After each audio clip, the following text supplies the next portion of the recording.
Parlez-moi d'IA. Mesdames et messieurs, bonjour. Je suis un super ordinateur Carl, cerveau analytique de recherche et de liaison. C'est une machine qui ressent les choses. On nous raconte n'importe quoi sur l'IA. Alors, qu'est-ce que tu en dis, Kit ? Moi, je n'en dis rien du tout. Que la créativité, elle reste du côté de l'humain. Parlez-moi d'IA, présenté par Jean-Philippe Clément. Bonjour à toutes et à tous. Que diriez-vous de vous accorder 30 minutes pour vous interroger sur le phénomène intelligence artificielle, sur ses aspects sociaux, culturels, éthiques, allez, un petit peu techniques et pourquoi pas politiques.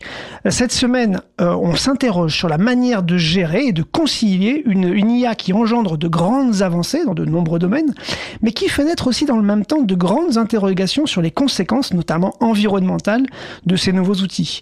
Question complexe. Où placer le curseur ? Cause Commune, 93.1 FM. Vous êtes bien sur Cause Commune, la voix des possibles. Cause Commune que vous pouvez retrouver sur le web, cause-commune.fm, sur la FM, bien sûr, 93.1 et le DAB+, et sur votre plateforme de podcast préférée. Si cette émission vous plaît, merci de vous abonner, mais surtout de prendre 3 secondes pour nous mettre, 5 étoiles sur Apple Podcast, par exemple. C'est notre seule récompense, et cela nous fait connaître, car ça manipule les algorithmes. Et... c'est cool de manipuler un algorithme. Exactement, Elisa. Vous écoutez Parlez-moi d'IA. Nous sommes plongés dans une sorte de schizophrénie avec l'IA. D'un côté, nous découvrons dans chaque secteur des applications d'outils IA qui font progresser la recherche, les réflexions, les développements et les solutions. On l'a vu ici, par exemple, dans le domaine de la santé, dans le domaine de la prise en charge du handicap, dans la gestion des savoirs et des connaissances, dans l'éducation, dans l'agriculture même, et dans les services publics, par exemple. Et même dans une certaine mesure dans le domaine de la créativité. De l'autre côté, les prises de conscience sont majeures concernant les impacts environnementaux en matière de consommation d'énergie, de consommation d'eau, de consommation de matière, de consommation d'espace. Les annonces des grands acteurs sont totalement folles en matière de création de nouvelles infrastructures et les calculs de nos usages, c'est-à-dire le coût d'un prompt de génération d'un texte ou d'une image, ne valent pas beaucoup mieux quand on les multiplie par le million d'utilisateurs qui sont derrière les ordinateurs. À côté du tourbillon des nouveaux services et des nouvelles fonctionnalités annoncées chaque semaine, il y a l'urgence à une prise de conscience sur les conséquences engendrées pour que nos usages soient éclairés et conscients. Alors comment continuer de concilier innovation, apport, avancée pour certains domaines d'activité importants et toutes les contraintes environnementales et sociales ? C'est la question que le double visage janusien de l'IA nous pose et que nous allons poser à notre invitée du jour. C'est une ingénieure de formation.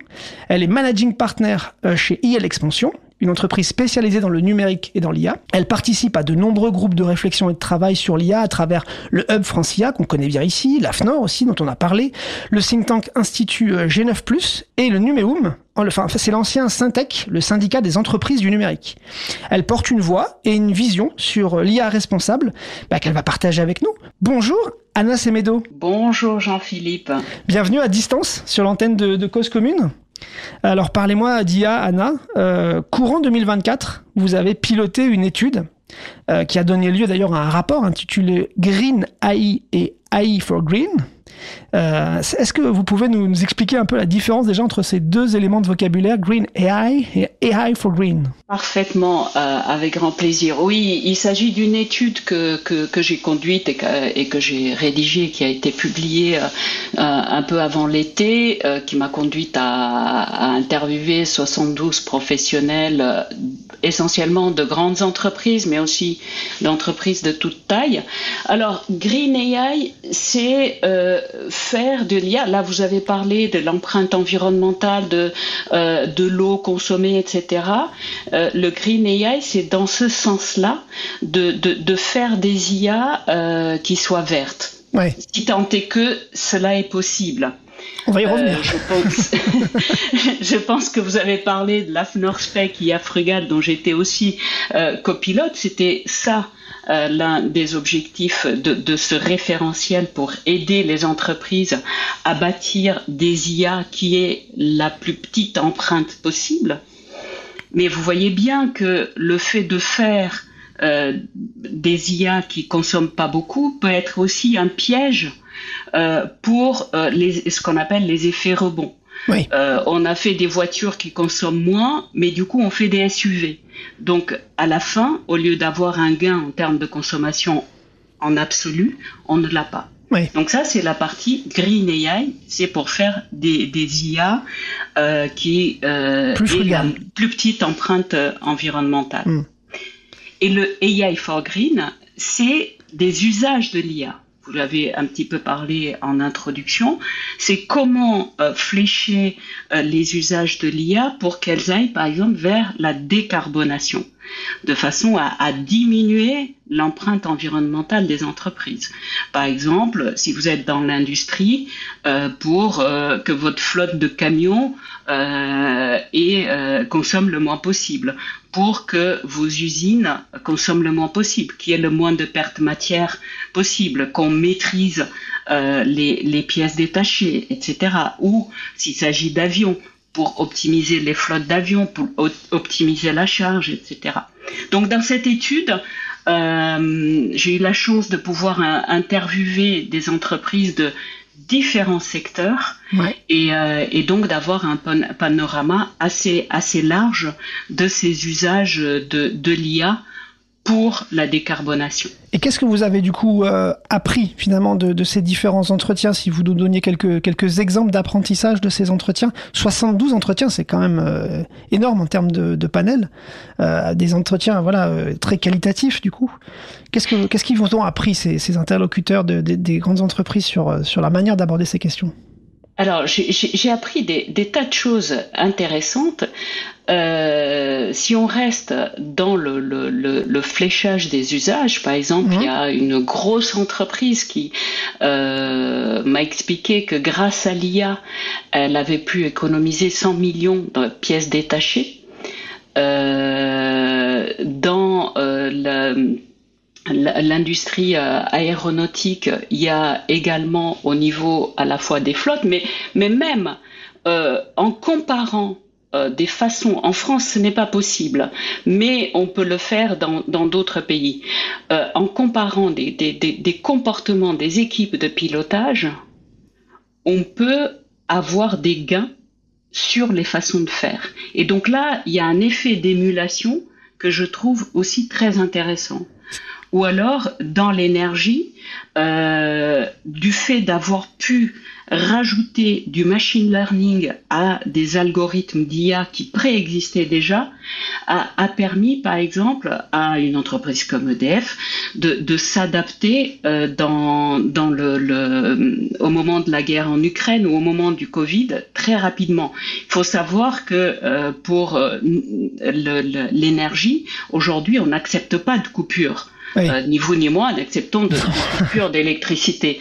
Mais le fait de mettre aussi une offre à disposition beaucoup de centrales nucléaires, etc., c'est aussi très coûteux. Donc il faut optimiser les deux.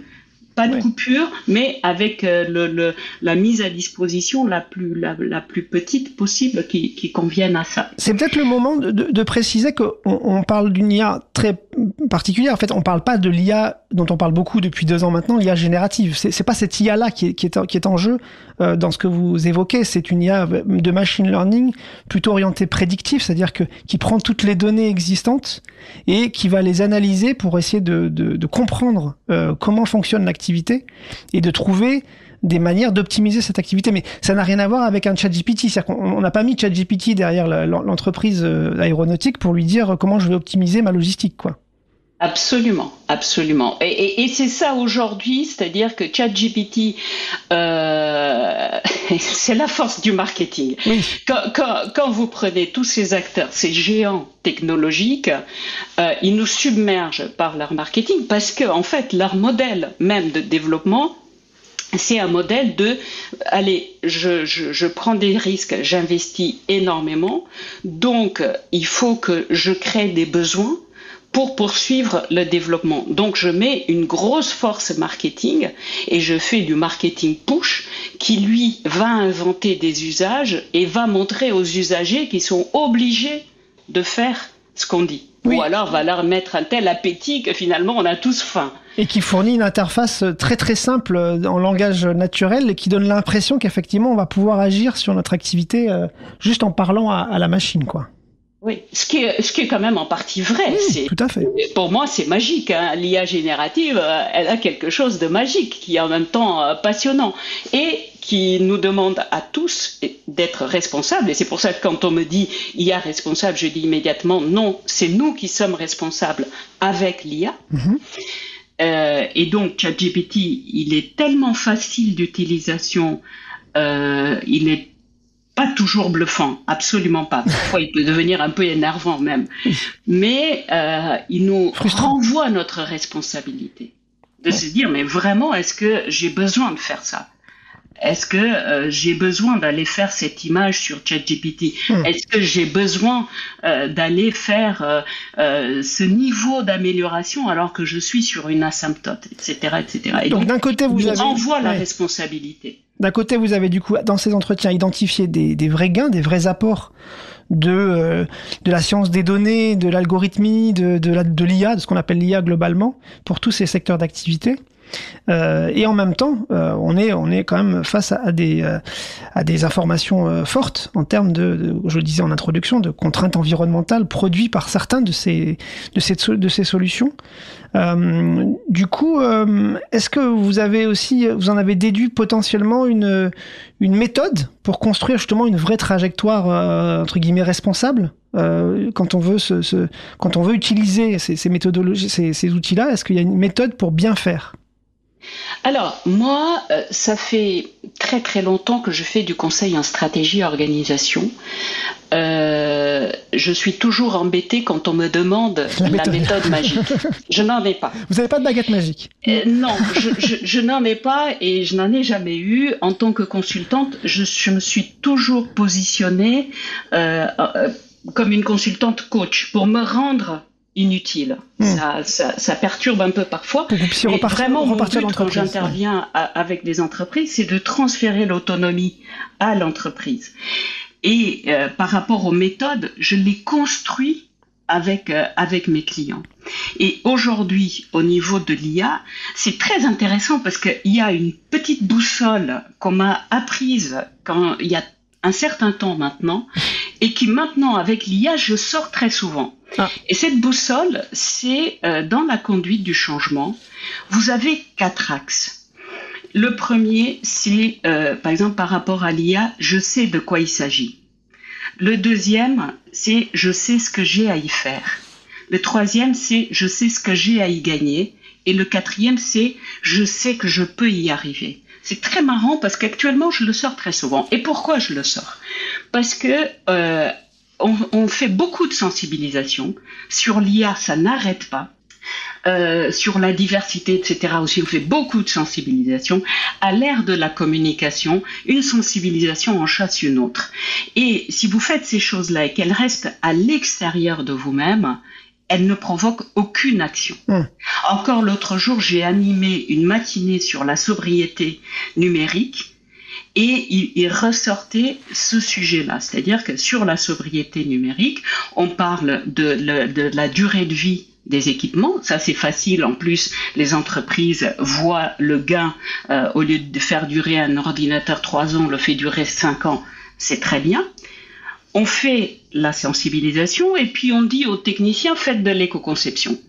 Et au-delà, il se passe rien. Par exemple, dans les appels d'offres, on va mettre des indicateurs RSE qui sont avec une note très basse, entre 5 et 15%.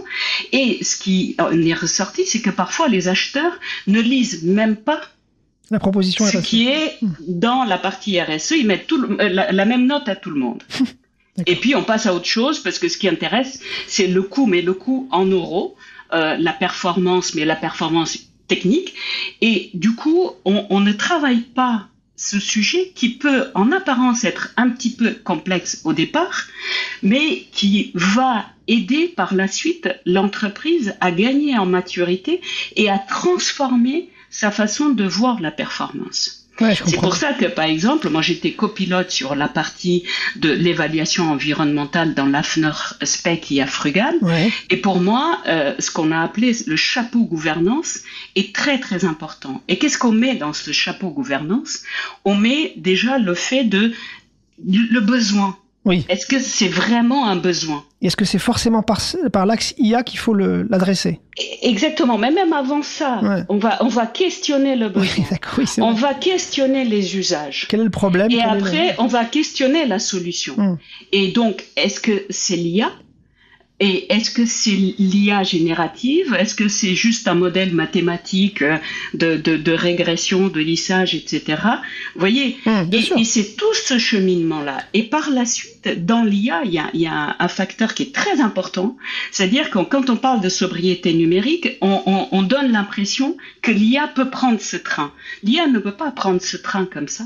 Parce que quand vous avez SAP, personne va chercher à faire autre chose avec du SAP que les procédures, etc. Déjà inclus dans le logiciel, oui, tout à fait. Voilà. Ouais. Quand vous avez Salesforce, c'est pareil. Ouais. Donc c'est aux éditeurs dans ces cas-là de faire l'effort quand même, du coup. Pardon? C'est aux éditeurs du coup de faire l'effort. Et les éditeurs nous piègent quand même. Que les clubs vous avez vu la panne de CrowdStrike cet été, qui était juste la mise à jour d'un antivirus, mais qui a touché tous ceux qui avaient des systèmes Microsoft, Windows, Microsoft 360 ou Azure, et comment l'impact que ça a eu.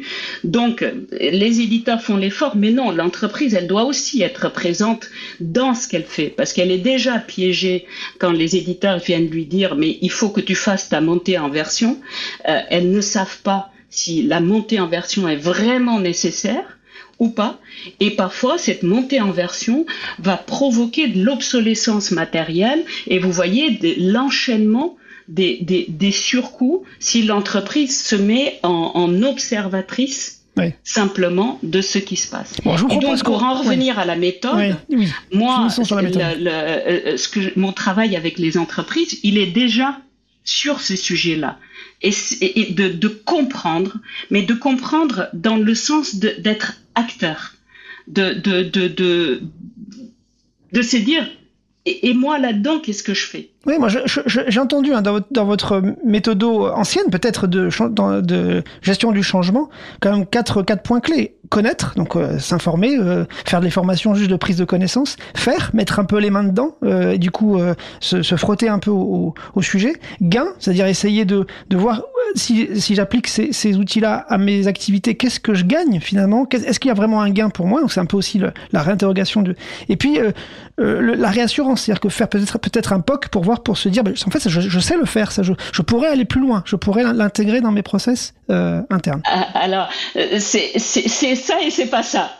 Parce que les POC, vous voyez, dans l'étude, il y avait une boîte qui avait 500 POC. Qu'est-ce que vous faites avec ça? 500 POC, c'est volontaire en même temps. Vous avez demandé à vos collaborateurs tous de faire leur liste au Père Noël, et après, vous en faites quoi?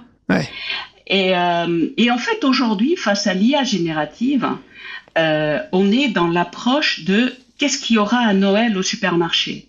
Vous voyez, à chaque fois, la course dans les rayons. Qu'est-ce qu'il y aura dans les rayons pour Noël.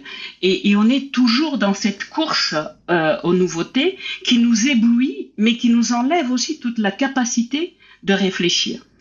Et donc, pour les entreprises, moi, mon travail, c'est aussi de dire, attention, il y a tout ce qui est à la mode, mais est-ce qu'on est obligé d'avoir le dernier truc à la mode? Essayons de bâtir un socle qui nous aide déjà à passer toutes ces modes.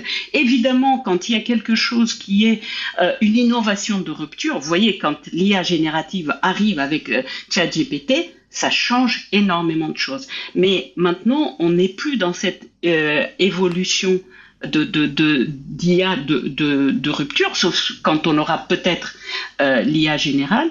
Et donc là, les entreprises commencent à pouvoir se poser pour se dire comment on fait.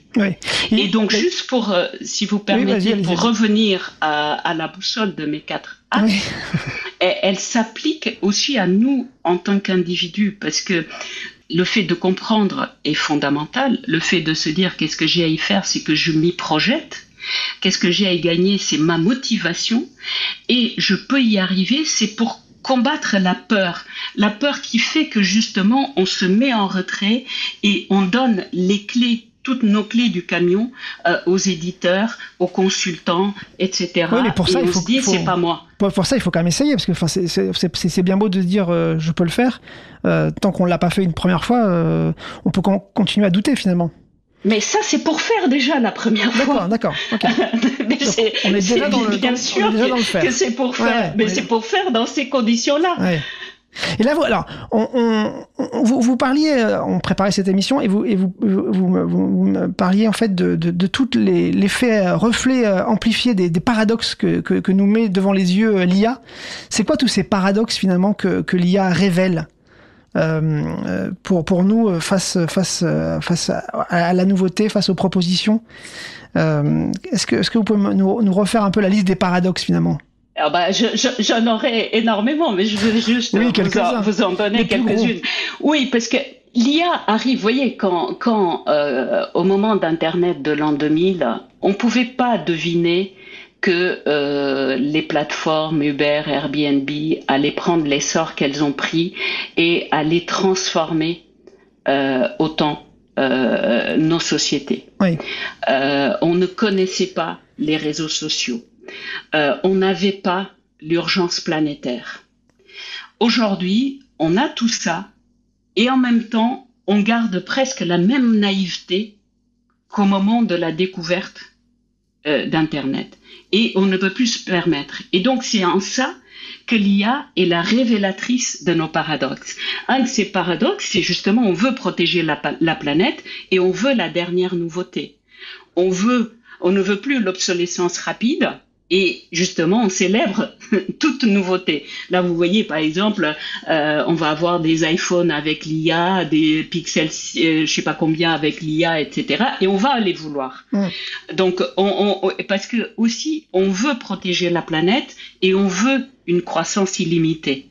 On veut la liberté et on veut la sécurité totale. On veut préserver la démocratie et on consomme toute création d'IA, malgré notre expérience avec les réseaux sociaux, etc. On veut être acteur et en fait, on se soumet docilement à la consommation. Ouais. Et à la domination. Ouais. Et donc on voit bien que ça provoque même ça peut provoquer des bugs cognitifs finalement. Ça peut provoquer un peu des manières d'avoir ces deux éléments paradoxaux en face des yeux. Alors ça peut provoquer quoi? Des refoulements, des radicalités, des anxiétés, des révoltes. Pour vous, c'est quoi finalement le bug cognitif que ça provoque et vers quoi ça nous mène? Je pense que ça peut provoquer déjà de la soumission. Aujourd'hui, on est dans la phase où finalement ce qui gagne, c'est la soumission. Ouais. Et c'est la soumission. Donc là, dernièrement, j'ai fait la conférence d'ouverture du MTL Connect à Montréal, et justement, j'ai traité ces sujets de notre soumission. Par exemple, un autre paradoxe, on n'arrête pas de parler de souveraineté. Est-ce que nos États, face à la domination des GAFAM, non seulement la domination des technologies, mais aussi des infrastructures, jusqu'aux câbles sous-marins, donc si des câbles sont coupés, ou alors si on a des attaques cyber au niveau de ces câbles-là, comment on fait? Et les satellites basse orbite sont à majorité de Starlink, donc d'Elon Musk. Donc, comment on fait pour traiter ces sujets? Vous voyez, on parle de souveraineté, mais où est notre souveraineté quand la Chine domine plus de 50% des matières premières qui servent à tout le numérique, et avec toutes les tensions géopolitiques qu'on a aujourd'hui? Et alors, comment on fait du coup? Parce que là, vous énoncez plein de paradoxes, mais du coup, comment on fait? Quel est le pouvoir qui nous reste entre les mains pour aller plus loin et pour justement sortir de cette soumission? Comment vous voyez les choses? J'ai pas de baguette magique. Je suis déjà dans la phase pour nous rendre compte. Oui. Parce que vous voyez, le fait de me demander la recette, si je ne veux pas réfléchir, on mais c'est pas pour vous. Je donne le mécanisme. Moi, pour les entreprises avec lesquelles je travaille, parce que le sujet est le même. Hein. Ouais. Vous voyez, elles disent aujourd'hui, j'ai un LLM agnostique qui me permet d'utiliser plein d'autres LLM, ou j'ai mon LLM privé, etc. Mais on ne cherche même pas à savoir de quelles données. À partir de quelles données ça a été fait. Ouais. Mais du coup, par exemple, il y a un travail. Moi, par exemple, ce que je fais, c'est d'aller questionner les données, aller se renseigner sur quoi on est en train de travailler. Est-ce que un plus petit LLM qui finalement fait très bien le travail pour lequel on veut un LLM ne suffit pas.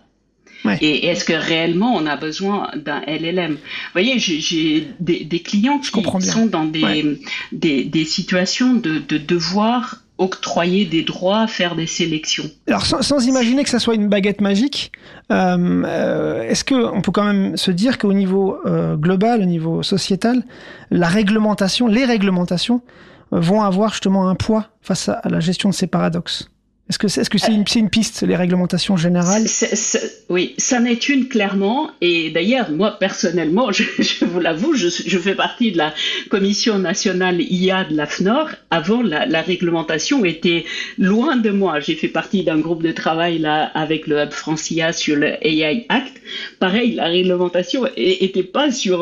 Moi, je suis ingénieur et tout ça, je le voyais avec un regard de choses juridiques qui m'échappaient complètement. Et désormais, vous y croyez un peu plus, c'est ça?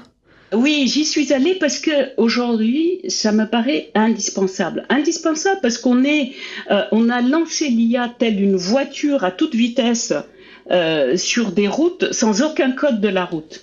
Donc il n'y a pas de permis de conduire, il n'y a pas de panneau de signalisation, il n'y a pas de règles de conduite, etc. Vous imaginez des voitures roulant sans cela. Donc la réglementation me paraît fondamentale. Cela dit, si je reviens par exemple au sujet de la sobriété numérique dont je parlais tout à l'heure, si la réglementation est trop loin de nous, elle ne va pas nous parler et elle ne va pas flécher les comportements. Un des éléments qui a été cité, par exemple, sur ces tables rondes de la sobriété numérique, c'est le pourcentage de recyclés qui est demandé par, je ne sais plus si c'est la loi AGEC ou la loi RIN, mais je pense que c'est la loi AGEC. Comme on n'a pas de moyen de mesurer le recyclé, il y a des entreprises qu'elles mettent 95% de recyclé. Ça n'a pas de sens. Ouais. Et du coup, si vous faites une réglementation qui est très ambitieuse et qu'on ne donne pas les moyens aux entreprises d'y aller, elle va être juste une bonne nourriture pour le washing. Et comme on vit à l'ère de la communication, vous voyez... Oui, ça va être dénoncé rapidement. Ça va dénoncer rapidement. Et ça va servir à rien. Ça va être mal utilisé. C'est comme les labels. Vous nous alertez. Moi, je suis pas favorable à beaucoup de labels parce que ça sert ça sert au washing très souvent. Vous nous alertez du coup sur le fait qu'effectivement il faut avoir une démarche de profondeur, une démarche très très complète par rapport à ces différents paradoxes. Écoutez, Anna, c'est déjà l'heure de conclure. Ça passe vite. L'émission. Merci beaucoup pour tous ces partages. Alors, on vous retrouve bien sûr sur LinkedIn, on vous retrouve sur votre site IA l'Expansion, également dans vos chroniques pour Aliancy. Je signale que vous avez produit et vous sortez 2 formations RSE et IA responsable qui vont pouvoir justement aider les entreprises à rentrer dans ces sujets-là et puis peut-être à aller plus loin avec vous. Je crois aussi que vous préparez un livre sur toutes ces questions. Tout à fait. Bon, oui. En tout cas, déjà, merci pour tous ces partages initiaux. Peut-être qu'on aura l'occasion de se reparler à l'occasion de la sortie du livre. Bien sûr, avec grand plaisir. Et si des auditeurs veulent aller plus loin, la conférence que j'ai donnée à MTL Connect, elle est sur YouTube. On la mettra en lien. Elle permet aussi de clarifier des choses à ce niveau-là. On la mettra. Merci beaucoup Jean-Philippe, merci, ravi. À bientôt sûrement. À bientôt. Merci à vous aussi, chers auditeurs. N'oubliez pas de liker cet épisode parce que ça manipule les algorithmes et C'est cool de manipuler un algorithme. Si vous nous écoutez depuis un iPhone, encore une fois, mais n'hésitez pas à prendre 2 secondes pour aller sur Apple Podcasts et nous mettre 5 étoiles, ça nous aide beaucoup. Restez sur 93.1 FM sur Cause Commune. Cause Commune, ce n'est pas que Parlez-moi d'IA. N'hésitez pas à aiguiser votre curiosité sur causecommune.fm et sur son app. Allez, à bientôt.